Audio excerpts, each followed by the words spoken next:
ಕುಚ್ಚಲಕ್ಕಿಯಲ್ಲಿ ಫೈಬರ್ನ ಅಂಶ ಜಾಸ್ತಿ ಇರೋದ್ರಿಂದ ಜೀರ್ಣಕ್ರಿಯೆಗೆ ಸಹಾಯ ಮಾಡುತ್ತೆ. ವೆಯ್ಟ್ ಲಾಸ್, ಕೊಲೆಸ್ಟ್ರಾಲ್ ಮತ್ತು ಬ್ಲಡ್ ಶುಗರ್ ಲೆವೆಲನ್ನು ಕಂಟ್ರೋಲ್ ಮಾಡಲಿಕ್ಕೆ ತುಂಬಾ ಒಳ್ಳೆಯದು.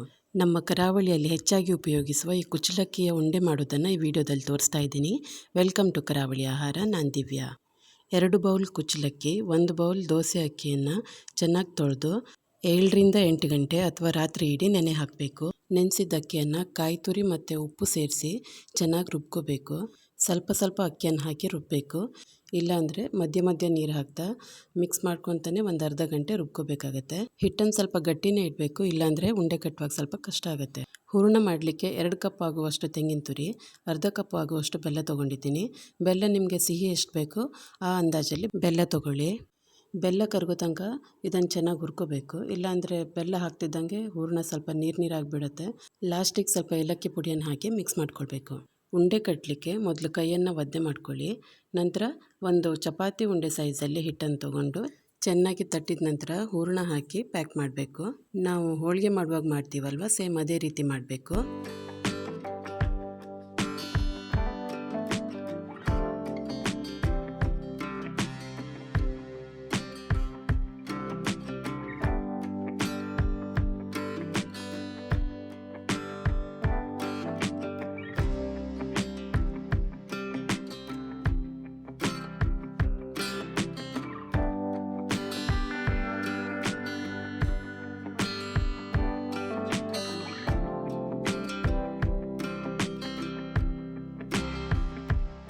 ಇಷ್ಟು ದಪ್ಪ ಸಾಕು. ಹಿಟ್ಟನ್ನು ತುಂಬ ತೆಳ್ಳಗೆ ತಟ್ಟಬೇಡಿ.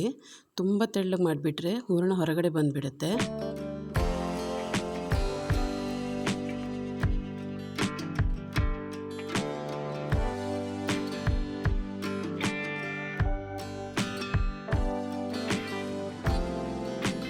ನೀರನ್ನು ನಾನು ಮುಂಚೆನೇ ಬಿಸಿ ಮಾಡಲಿಕ್ಕೆ ಇಟ್ಟಿದ್ದೆ. ಈಗ ಚೆನ್ನಾಗಿ ಹಬೆ ಬರ್ತಾ ಇದೆ. ಮಾಡಿರೋ ಉಂಡೆನ ಇಟ್ಟು ಬೇಯಿಸಲಿಕ್ಕೆ ಇಡ್ತಾಯಿದ್ದೀನಿ. ಈಗ ಮುಚ್ಚಳ ಮುಚ್ಚಿ 1-2 ನಿಮಿಷ ಚೆನ್ನಾಗಿ ಬೇಯಿಸಬೇಕು. ನಂತರ ಮುಚ್ಚಳನ ತೆಗೆದು ಉಳಿದಿರೋ ಉಂಡೆನ ಹಾಕಬೇಕು. ಎಲ್ಲವನ್ನು ಒಟ್ಟಿಗೆ ಇಟ್ಬಿಟ್ರೆ ಉಂಡೆ ಅಂಟ್ಕೊಂಡ್ಬಿಡುತ್ತೆ ಮತ್ತು ತೆಗೆಯುವಾಗ ಒಡೆದೋಗ್ಬಿಡುತ್ತೆ.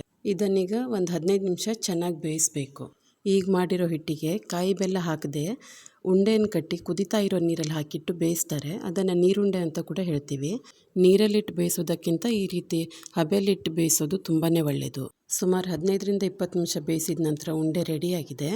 ಇಂಥ ತಿಂಡಿಯನ್ನು ಬರೀ ದೋಸೆ ಅಕ್ಕಿಯಿಂದ ಕೂಡ ಮಾಡ್ತಾರೆ, ಆದರೆ ಸ್ವಲ್ಪ ಗಟ್ಟಿ ಆಗುತ್ತೆ. ಅದಕ್ಕಾಗಿ ಕುಚ್ಚಲಕ್ಕಿ ಮತ್ತು ದೋಸೆ ಅಕ್ಕಿ 2 ಮಿಕ್ಸ್ ಮಾಡಿ ಮಾಡೋದ್ರಿಂದ ಉಂಡೆ ಸಾಫ್ಟಾಗಿ ಆಗುತ್ತೆ. ಈಗ ಮಾಡಿರೋ ಹಿಟ್ಟಿಂದ ಉಂಡೆ ಜೊತೆ ರೊಟ್ಟಿ ಕೂಡ ಮಾಡ್ಬೋದು.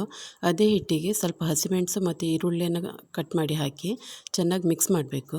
ನಂತರ ಒಂದು ಬಾಳೆ ಎಲೆ ತೊಗೊಂಡು ತೆಳ್ಳಗೆ ರೊಟ್ಟಿಯನ್ನು ತಟ್ಟಬೇಕು. ಬಾಳೆ ಎಲೆಯಲ್ಲಿ ಮಾಡೋದ್ರಿಂದ ಹೆಲ್ತಿಗೆ ತುಂಬಾ ಒಳ್ಳೆಯದು ಮತ್ತು ಅದ್ರ ಫ್ಲೇವರ್ ತುಂಬ ಚೆನ್ನಾಗಿರುತ್ತೆ. ಆಮೇಲೆ ಕಾವಲಿ ಬಿಸಿ ಮಾಡಿಕೊಂಡು ನಾವು ನಾರ್ಮಲ್ ರೊಟ್ಟಿ ಹೇಗೆ ಮಾಡ್ತೀವಲ್ವ ಅದೇ ರೀತಿ ಮಾಡಿಬಿಟ್ರೆ ರೊಟ್ಟಿ ಕೂಡ ರೆಡಿಯಾಗುತ್ತೆ. ನಮ್ಮ ಕರಾವಳಿಯಲ್ಲಿ ಕುಚ್ಚಲಕ್ಕಿಯ ಗಂಜಿ ಅಂದರೆ ತುಂಬ ಫೇಮಸ್ ಇದೆ. ಅದೇ ರೀತಿ ಕುಚ್ಚಲಕ್ಕಿಯನ್ನು ಉಪಯೋಗಿಸಿ ಬೇರೆ ಬೇರೆ ರೀತಿ ತಿಂಡಿ ಕೂಡ ಮಾಡ್ತೀವಿ.